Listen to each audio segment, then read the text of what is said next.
Hello everyone, very very good morning. कैसे हो? Hope करता हूँ आप सब लोग अच्छे ही होंगे। सो फ्रेंड्स, पर्यावरण अध्ययन की स्पेशल क्लास में आप सभी लोगों का बहुत बहुत स्वागत है। आज की इस वीडियो में आप लोगों से मैं पर्यावरण अध्ययन का टेस्ट दूंगा स्पेशल सीटेट दिसंबर 2024 के लिए। फ्रेंड्स, इस वीडियो में जो टोटल आपके क्वेश्चंस होंगे वो होंगे 30। अगर आप लोग 30 में से 10 से 12 प्रश्न सही कर लेते हैं तो आपकी ईवीएस की तैयारी बहुत अच्छी है। सबसे पहला प्रश्न आपकी स्क्रीन पे आ गया है। ये क्वेश्चन ट्रेन वाला जरूर आपके एग्जाम में आता है एक, ठीक है ना? तो इसको अच्छे से आप लोग करना सीख लो। चलिए फटाफट जवाब देंगे। इसका राइट आंसर क्या हो जाएगा? नई दिल्ली हावड़ा राजधानी एक्सप्रेस जो है 25 नवंबर 2022 को 16:50 घंटे पर नई दिल्ली स्टेशन से चलती है और 26 नवंबर 2022 को 12:05 घंटे पर जो है हावड़ा पहुंचती है। यदि रेलगाड़ी की औसत चाल 80 किलोमीटर प्रति घंटा है तो नई दिल्ली और हावड़ा के बीच की दूरी क्या होगी? आपको दूरी पता करना है। बिल्कुल सिंपल सा क्वेश्चन होता है ये। बताएंगे सब लोग भाई इसका राइट आंसर क्या हो जाएगा। सभी को गुड मॉर्निंग। सीटेट एग्जाम को क्वालिफाई करना है तो आप अभी कभी इस चैनल को सब्सक्राइब कर लीजिए ताकि जो भी क्लासेस आए, जो भी अपडेट आए, वो अपडेट आपको सबसे पहले हमारे चैनल के माध्यम से मिल सके। तो यहाँ पे देखिए 25 नवंबर 2022 को ये इतने बजे 16:50 पे चली और 26 नवंबर को 12:05 पे ये हावड़ा पहुंच गई है। तो टोटल यहाँ पे टाइम जब आप निकालेंगे तो यहाँ पे 19 घंटे निकल के आएगा। 19 घंटे और 10 मिनट निकल के आएगा, ठीक है ना? अब आपको यहाँ पे दूरी पता करनी है, ठीक है ना? नई दिल्ली और हावड़ा के बीच की दूरी पता करना है। पता करिए सभी लोग, आप लोग। बहुत अच्छे भाई।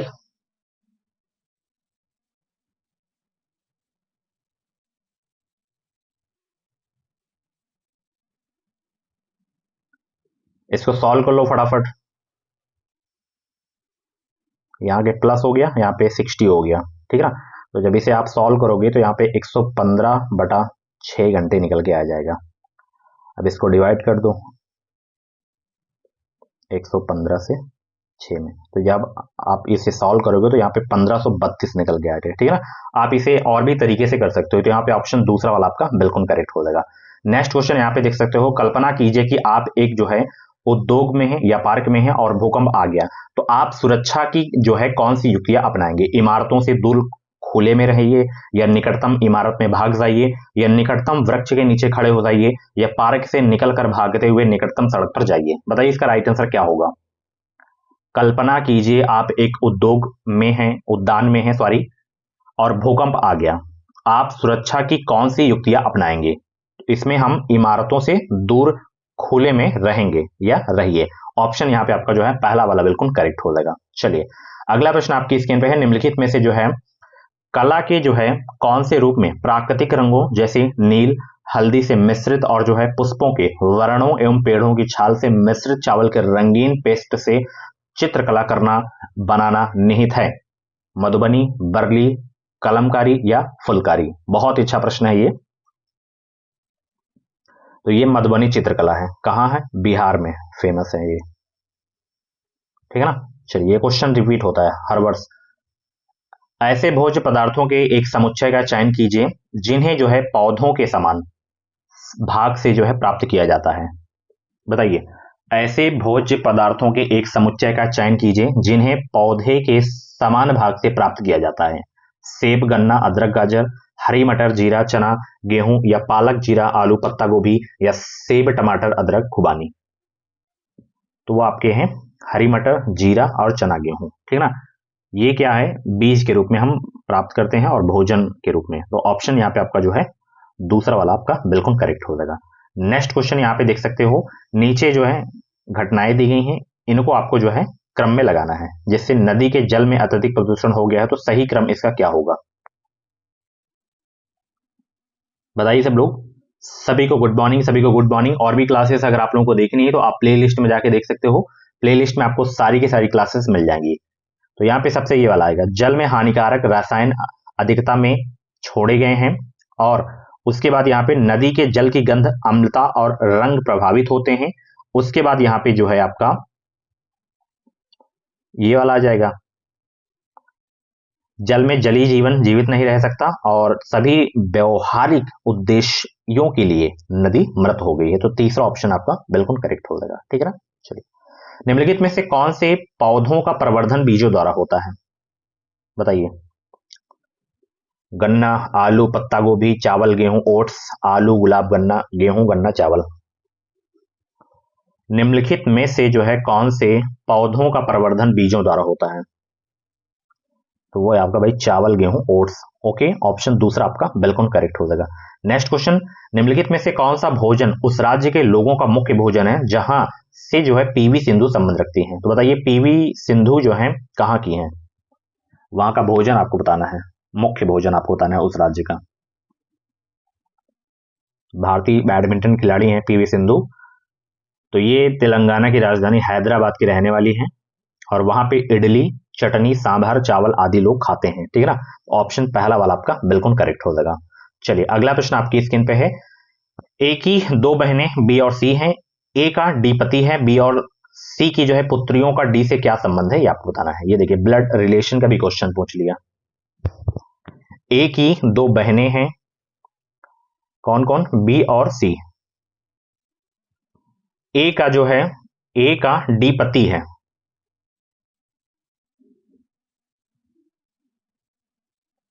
बी और सी की पुत्रियों का डी से क्या संबंध है आपको बताना है। इनकी पुत्रियों का डी से क्या संबंध होगा ये आपको बताना है। सपोज ये इनकी पुत्रियां हैं दोनों की, तो इनका डी से क्या संबंध होगा आपको बताना है। बताइए फटाफट जवाब दीजिए।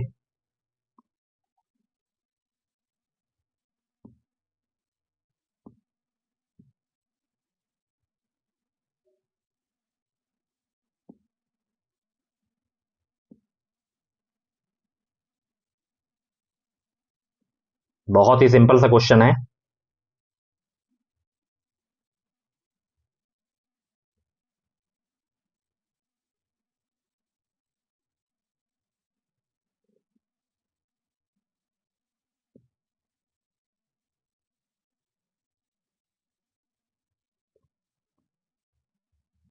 देखिए ये क्वेश्चन मुझे गलत लग रहा है, ठीक है ना? ऑप्शन गलत है इसका, इसको स्किप करते हैं। निम्नलिखित में से किसकी वायु द्वारा जो है फैलने की संभावना है?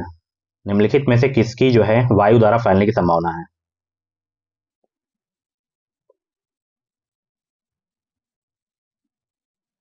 तो वो है आग, जिसे मदार आप लोग के नाम से जानते हो। ऑप्शन दूसरा आपका बिल्कुल करेक्ट हो जाएगा। नेक्स्ट क्वेश्चन, आप दुकान से गेहूं लेते हो और आपकी माँ उसकी रोटियां बनाती हैं। गेहूं से रोटी बनाने की प्रक्रिया के सही क्रम का चुनाव कीजिए। बताइए भाई सब लोग, कैसे आप गेहूं से रोटी बनाते हैं, उसकी प्रक्रिया क्या होगी? तो सबसे पहले उसका आप आटा ही बनाएंगे गेहूं का, ठीक है ना? फिर उसे हम एक पात्र में आटा लेंगे, आटा गूंथेंगे, फिर गूंथे आटे के पेड़े बनाएंगे, मतलब गोल। उसके बाद रोटियां सेकेंगे हम, ठीक है ना? तो ऑप्शन दूसरा आपका बिल्कुल करेक्ट होगा, ये इसकी सही प्रक्रिया है। नेक्स्ट क्वेश्चन यहाँ पे, उर्वरकों की जो है अपेक्षा खेतों में खाद का उपयोग करने की सलाह दी जाती है, क्यों? कारण क्या है? खाद जैव निम्नीकरणीय है, या खाद से एक प्रबल रासायनिक अभिक्रिया नहीं होती, या खाद से मृदा में जो है सूक्ष्म रंध्र बनते हैं, या खाद की बड़ी मात्रा में आवश्यकता होती है?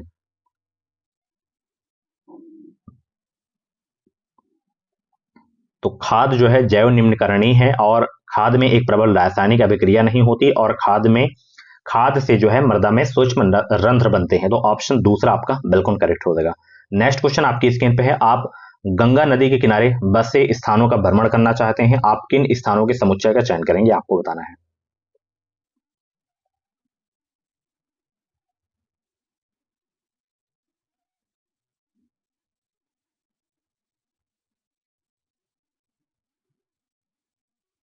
तो कोलकाता हो जाएगा, कानपुर हो जाएगा और वाराणसी हो जाएगा, ठीक है ना? ऑप्शन यहाँ पे आपका पहला वाला बिल्कुल करेक्ट हो जाएगा, ठीक है ना? चलिए बहुत अच्छे।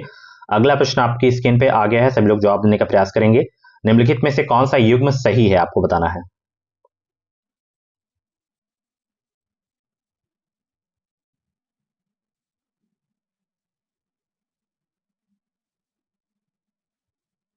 ये वाला, ठीक है ना? ऑप्शन दूसरा वाला।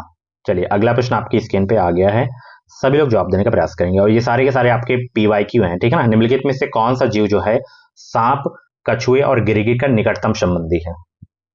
निम्नलिखित में से कौन सा जीव सांप, कछुए और गिरगिट का जो है निकटतम संबंधी है? मेढक, छिपकली, चमगादड़ या मछली? तो वह है भाई छिपकली। ऑप्शन दूसरा आपका बिल्कुल करेक्ट हो जाएगा, ठीक है ना। ये सरीसृप में आते हैं सब लोग। निम्नलिखित में से जो है पेंगुइनों का क्या एक अभिलाक्षणिक गुण नहीं है? बताइए, निम्नलिखित में से पेंगुइनों का क्या एक जो है अभिलाक्षणिक गुण नहीं है? ये वाला कि वे अपना रंग आसपास के वातावरण के अनुसार जो है बदलते हैं, ये गलत है। ऑप्शन दूसरा तीसरा आपका बिल्कुल करेक्ट हो जाएगा। नेक्स्ट क्वेश्चन, बोलती इमारतें गोलकंडा किले के जो है विषय में एक जो है वृत्तांत है कि यह पाठ विद्यार्थियों को स्मारकों के विस्तृत वर्णन के अलावा किससे परिचय करता है, ये आपको बताना है।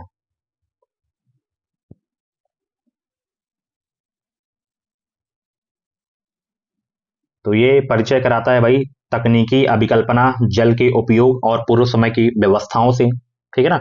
और जो है युद्ध व शांति के दौरान किलों का सामाजिक एवं राजनीतिक जीवन से परिचय कराता है। और यहाँ पे स्थानों की पहचान हेतु किसी मानचित्र को पढ़ने के लिए करता है, ठीक है ना। तो ऑप्शन यहाँ पे आपका जो है पहला वाला बिल्कुल करेक्ट हो जाएगा। नेक्स्ट क्वेश्चन आपकी स्क्रीन पे है, ईवीएस का एक पाठ खत्म हो जाए तो डैश विषय यात्रा प्रस्तुत करता है, किंतु यह विषय यातायात तक ही सीमित नहीं है, लेकिन इसका एक विस्तृत और अधिक रुचिकर परिप्रेक्ष्य है। निम्नलिखित में से कौन इस परिप्रेक्ष्य का उदाहरण है, ये आपको बताना है।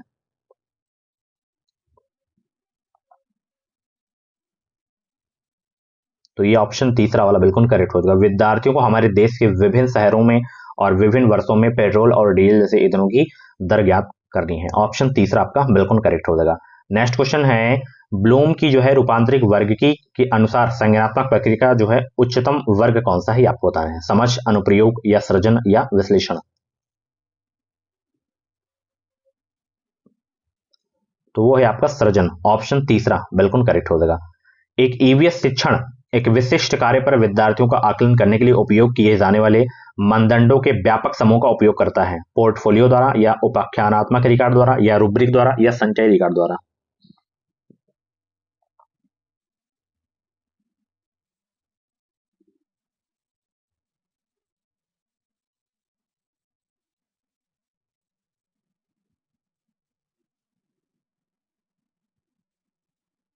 बताएंगे सब लोग? बहुत अच्छे भाई। तो यहाँ पे ये रूब्रिक द्वारा हो जाएगा, ठीक है ना। ऑप्शन तीसरा आपका बिल्कुल करेक्ट हो जाएगा।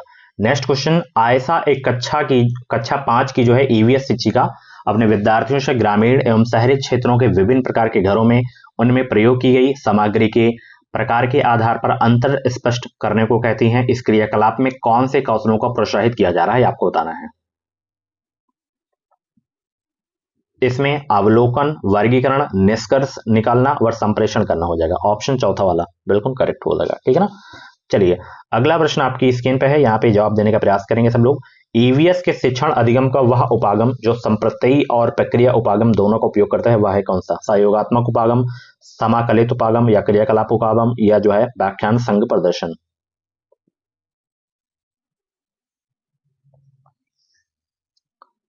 तो वो है आपका समाकलित उपागम। ऑप्शन दूसरा आपका बिल्कुल करेक्ट हो जाएगा। नेक्स्ट क्वेश्चन है, रमा अपने विद्यार्थियों को जो है बीजों के अंकुरण पाठ के शिक्षण की योजना बनाती है। वह विभिन्न बीजों को छूकर अपने बच्चों को उन्हें महसूस कराती है, तब वह बीजों को पहचानने एवं उनका नाम बताने को कहती है। वह शिक्षण की किस विधि का उपयोग कर रही है? समस्या समाधान, सहयोगात्मक अधिगम, प्रदर्शन या व्याख्यान विधि?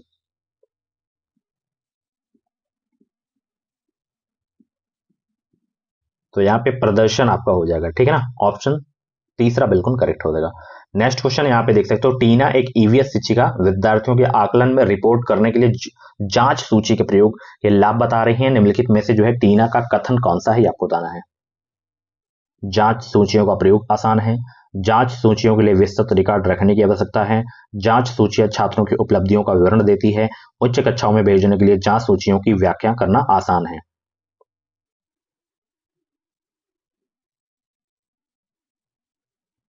तो यहाँ पे ये वाला सही हो जाएगा, चौथा वाला कि कक्षाओं में भेजने के लिए जांच सूचियों की व्याख्या करना आसान है, ठीक है ना। चलिए, यात्रा का विषय पढ़ाते समय निम्नलिखित में से कौन सा उदाहरण संवादात्मक शिक्षण का है, ये आपको बताना है। पढ़िए ऑप्शन को फिर बताइए आप लोग।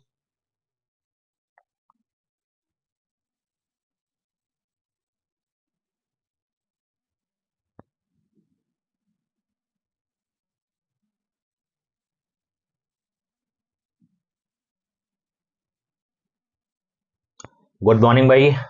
वीडियो को लाइक कर दो, शेयर भी कर दो सब लोग, और चैनल पे जितने भी लोग नए हैं सब्सक्राइब जरूर कर लेंगे। इस चैनल से आपको निश्चित ही मदद मिलेगी, जो भी क्लासेस आएंगे उनका नोटिफिकेशन आपको टाइम टाइम से मिलता रहेगा। तो यहाँ पे चौथा वाला बिल्कुल करेक्ट हो जाएगा। शिक्षिका तथा विद्यार्थी मिलकर सुनते हैं तथा यात्रा संबंधी अपने अनुभवों के संदर्भ में प्रतिक्रिया देते हैं, ठीक है ना। चलिए अगला प्रश्न है, मिली एक जो है 6 वर्षीय बालिका अपने चीजें जैसे कि क्लेडो, किताबें, वर्कशीट, रंग इत्यादि किसी के साथ साझा नहीं करती है। उसकी अध्यापिका को मिली को शामिल करके किसी भी सहयोजक क्रियाकलाप का आयोजन करने में समस्या का सामना करना पड़ता है। मिली की अध्यापिका के रूप में आप क्या करेंगी? मिली को समझाएंगे कि वह अपनी जो है वस्तुएं दूसरों से साझा करें। अन्य सभी छात्रों को समझाएं कि वो मिली के स्वतात्मक व्यवहार के साथ समायोजन करें, या उसके अभिभावकों को विद्यालय में बुलाकर उसके व्यवहार के बारे में चर्चा करेंगी, या जो है मिली के व्यवहार के समाजीकरण को बढ़ाने के लिए विभिन्न समूह कार्य का संचालन करेंगी।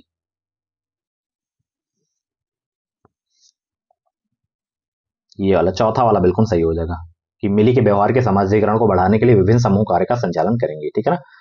अगला प्रश्न आपकी स्क्रीन पे है, प्राथमिक स्तर पर ईवीएस का कौन सा शिक्षण सामाजिक रचनावादी उपागम का अनुगमन करता है?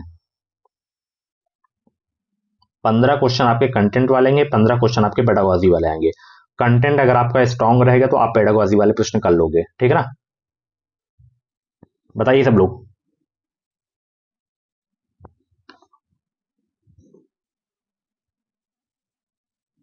बहुत अच्छे भाई।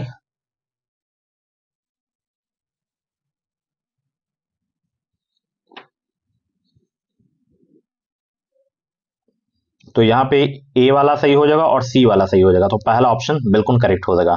अगला प्रश्न आपकी स्क्रीन पे है, निम्नलिखित में से कौन सा जो है ईवीएस के शिक्षण के लिए उपयुक्त उपागम नहीं है?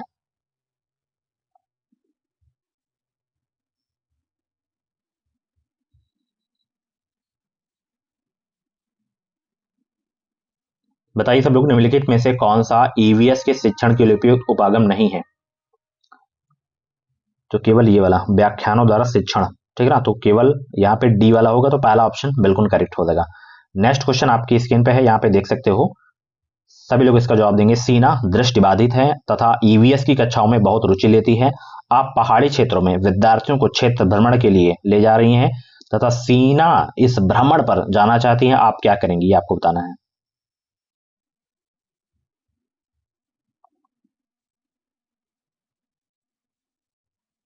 हम उसकी जो है सबसे अच्छे मित्र को जिम्मेदारी सौंपें कि वह यात्रा के दौरान उसकी सुरक्षा का ध्यान रखे, और 4 से 6 विद्यार्थियों के समूह बनाएं तथा प्रत्येक समूह को यात्रा से संबंधित निर्धारित जिम्मेदारी सौंपेंगे। तो सी डी आपका सही हो जाएगा, ठीक है ना। चलिए बहुत अच्छे। अगला प्रश्न आपकी स्क्रीन पे है, यहाँ पे देख सकते हो कि निम्नलिखित में से कौन ईवीएस में भावनात्मक पक्ष से संबंधित आकलन का संकेतक है?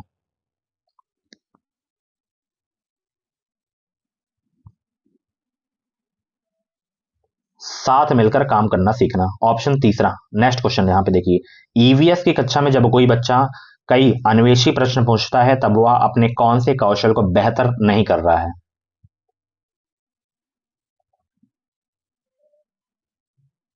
बताइए सब लोग।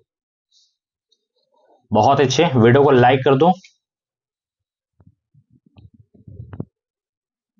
लास्ट क्वेश्चन है ये वाला, समालोचनात्मक चिंतन कौशल आपका सही हो जाएगा, ठीक है।